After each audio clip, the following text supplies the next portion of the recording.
আপোনালোকে প্ৰত্যক্ষ কৰি আছে PI নিউজ। ভোট বাংলাত পৰিণত এটা চৰকাৰী কাৰ্যালয় 20 বছৰ ধৰি পৰিত্যক্ত অৱস্থাত আছে দক্ষিণ শালমৰা মানকাছৰ জিলাৰ মানকাছৰ খণ্ড উন্নয়ন বিষয়া কাৰ্যালয়টো। মানকাছৰৰ এটা ভাড়াঘৰত চলি আছে খণ্ড উন্নয়ন বিষয়া কাৰ্যালয়টোৰ কাম-কাজ। সবিশেষ দেখুৱাব আমাৰ স্থানীয় সাংবাদিক হাবিবুল ইছলামে। কেমেৰা পাৰ্চনক PI নিউজৰ দৰ্শকক দেখুৱাবলৈ অনুৰোধ জনাম। মই উপস্থিত আছো অসম চৰকাৰৰ এখন কাৰ্যালয়ত। এই কাৰ্যালয়ৰ কিছু দৃশ্য আমি কেমেৰা পাৰ্চনক PI নিউজৰ দৰ্শকক দেখুৱাবলৈ অনুৰোধ জনাম। এয়া হৈছে দক্ষিণ শালমৰা মানকাছৰ জিলাৰ মানকাছৰ খণ্ড উন্নয়ন বিষয়াৰ কাৰ্যালয় আৰু এই কাৰ্যালয়খন বৰ্তমান জাংগালত এনেদৰে পৰিত্যক্ত অৱস্থাত পৰি আছে আৰু ইয়াৰ বিপৰীতে এই কাৰ্যালয়খন মানকাছৰ এখন ভাড়াঘৰত চলি আছে বুলি অভিযোগ উত্থাপিত হৈ আহিছে। আমি পোনপটীয়াকৈ ইয়াৰ দৃশ্য PI নিউজৰ দৰ্শকক দেখুৱাবলৈ যত্ন কৰিছোঁ। এয়া হৈছে সেই কাৰ্যালয় এখন অসম চৰকাৰৰ যি গুৰুত্বপূৰ্ণ বিভাগৰ কাৰ্যালয় তাৰ দৃশ্য এয়া। এনেকুৱা পৰিস্থিতিত পৰি আছে এই কাৰ্যালয়খন। আজি 20 বছৰ ধৰি এনেকৈ পৰিত্যক্ত অৱস্থাত পৰি আছে বুলি অভিযোগ উত্থাপন কৰিছে এই অঞ্চলৰ ৰাইজে। আৰু এনেকুৱা বাহিৰৰ যি দৃশ্য সেইখনো আপোনালোকক দেখুৱাই আছোঁ। এয়া হৈছে বাহিৰৰ দৃশ্য। ইয়াত আছে ইয়াৰে কিছু স্থানীয় ৰাইজ, ছাত্ৰ সংগঠনৰ এজন যুৱক। আমি তেখেতৰ পৰা জানিবলৈ যত্ন কৰিম আচলতে ইয়াৰ কিমান দিন ধৰি এনেকুৱা পৰিত্যক্ত অৱস্থাত আছে আৰু কিয় আছে এনেকৈ, কি জানে এই বিষয়ে।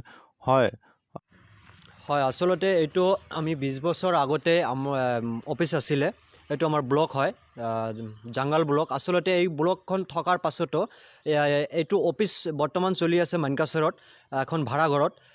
মাহিলী সম্ভৱতঃ মিনিমাম 50,000 টকা এখেতসকলে ব্যয় কৰি অফিচখন চলাই আছে। কিন্তু চৰকাৰৰ ফালৰ পৰা ঘৰ মাটি চব কিছু দিয়াৰ পাছতো এখেতসকলে মানকাছৰত ব্লকখন কৰি আছে আৰু অফিচখন চলাই আছে। কিন্তু এইখন অফিচ, এইখন ঘৰ, এইখন মাটি, চৰকাৰী মাটি এইবোৰ থকাৰ কি মানে হ'ল? গতিকে কথাটো হৈছে, এই সন্দৰ্ভত চৰকাৰক দাবী জনাইছিলে নাই? হয়, আমি ইয়াৰ আগতো বহুত কবাৰ আমি ছাত্ৰ সন্থাৰ পৰা নিউজ কৰিছোঁ, আমি দেখাইছোঁ, তাৰপাছতো কোনো চকু কাণ দিয়া নাই, কাণ সাৰ দিয়া নাই। আৰু এই সন্দৰ্ভত আমি বহুত কেইবাৰ ভিডিঅ'কো আমি প্ৰেচাৰ কৰিছোঁ, আমি লিখিত DC-ক কমপ্লেইন কৰিছোঁ, ছাত্ৰ সন্থাৰ পৰা মেমৰেণ্ডাম দিছোঁ। তাৰপাছতো হয়তো ইয়াত আজিলৈকে কোনো একশ্যনমূলক কোনো কাম হোৱা নাই, আমি দেখিব পৰা নাই। এইটো 20 বছৰ ধৰি এখন ভূত বাংলাৰ পৰিণতি হৈ আছে এইবোৰ অফিচবোৰ। তো আমাৰ অসম চৰকাৰৰ কামবোৰ এনেকুৱা হৈ আছে।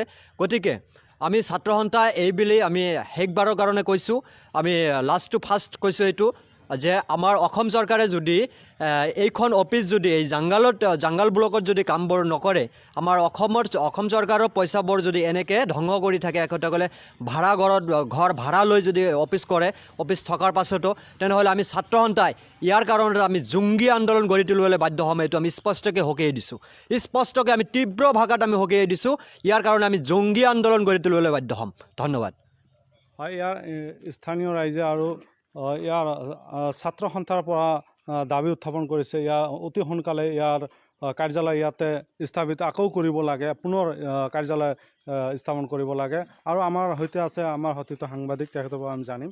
কি ক'ব এনেকুৱা যে পৰিত্যক্ত অৱস্থা আছে? হয়, যিহেতু হয় হাবিবুল ঠিকে আছে। যিহেতু মানে ইয়াতে আমি দেখা পাইছোঁ, আগতে ইয়াতে পঞ্চায়ত মিনিষ্টাৰ আহিছিল, ডিৰেক্টৰ আহিছিল, দেখি গৈছে মাটি মানে যিমানখিনি মাটি আছে এই মাটি ভেটিবোৰ মানে ঠিক ঠাক কৰি মানে পুনৰবাৰ ঘৰ নিৰ্মাণ কৰি অফিচখন চলাব বুলি ৰাইজক কথা দিছিল। আমি বাৰম্বাৰ নিউজ কৰাৰ পিছতো আজিলৈকে ভূত বাংলা দেখি গৈছোঁ, নিউজ কৰিছোঁ। ঠিক আজি আহিছোঁ, অহাৰ পিছতো ঠিক তেনেকৈ আমি দেখা পাইছোঁ। গতিকে আমি চৰকাৰক মানে অনুৰোধ জনাওঁ যে অতি সোনকালে যিখন ভূত বাংলাৰ পৰিণত হৈছে, ভূত বাংলাখন ঠিক কৰি অফিচখন চলাব লাগে, ৰাইজৰ সা সুবিধা কৰি দিব লাগে। হয়, এয়া আছিল আমাৰ সতীৰ্থ সাংবাদিক শ্বাহজান আলীৰ ভাষ্য। নিশ্চয় আপোনালোকে শুনিলে।